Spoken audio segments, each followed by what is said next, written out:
Hello കൂട്ടുകാരെ, നമസ്കാരമുണ്ട്. എല്ലാവർക്കും സുഖമെന്ന് വിചാരിക്കുന്നു. കൂട്ടുകാരെ, ഇന്ന് 7 നവംബർ. ഇവിടെ തണുപ്പാണ്. അപ്പോൾ ഇവിടെ തണുപ്പുള്ള സമയത്താണ് ഇവിടെ ഈ കസ്താഞ്ഞ കിട്ടുന്നത്. ഞാൻ വീണ്ടും കസ്താഞ്ഞയായിട്ട് വന്നു. അപ്പോൾ ഈ കസ്താഞ്ഞയുടെ തോട് ഭയങ്കര കട്ടിയാണ് കേട്ടോ. നമുക്ക് നമ്മുടെ നാടൻ ഭാഷയിൽ കേരളത്തിലെ ഇതിൽ പറഞ്ഞു കഴിഞ്ഞാൽ ഒരു ചക്കക്കുരു അല്ലെങ്കിൽ നമ്മുടെ പനയുടെ കുരു പോലൊരു സാധനം, അത്രേ ഉള്ളൂ കേട്ടോ. പക്ഷേ ഭയങ്കര കാലറിക് സാധനമാണ് കേട്ടോ, ഭയങ്കര കലോറിയാണ് ഇതിന്. അപ്പം ഈ സാധനം ഞാൻ ഇത് കണ്ടിച്ചൊക്കെ എടുക്കാൻ ഭയങ്കര ബുദ്ധിമുട്ടാണ് എനിക്ക്. ഇത് ഇങ്ങനെ ഇവിടെ ഉള്ളവർ പുഴുങ്ങി കഴിക്കും കേട്ടോ, യൂറോപ്പിലുള്ളവർ പുഴുങ്ങി കഴിക്കുമ്പോൾ ഇതിന് ഇത് വലിയ കസ്താഞ്ഞയാണ് കണ്ടോ. അതുകൊണ്ട് ഞാൻ ഇതിനെ കുത്തിയിരുന്ന് അരമണിക്കൂറത്തെ പണിയാണ് കേട്ടോ.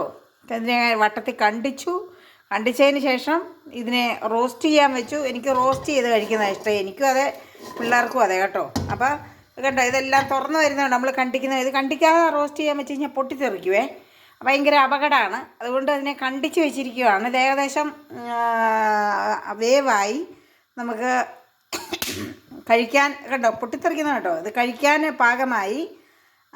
അപ്പം എനിക്കിതിനിടയ്ക്കൊരു കാര്യം പറയാനുണ്ട്. എൻ്റെ കൂട്ടുകാരെ, എന്നെ ഫേസ്ബുക്കിലും യൂട്യൂബിലും ഒന്ന് ഫോളോ ചെയ്യണം.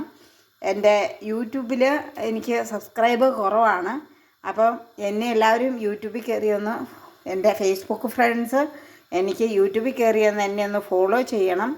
അതുപോലെ എന്നെ ഒന്ന് സബ്സ്ക്രൈബ് ചെയ്യണം കേട്ടോ. Okay, thank you.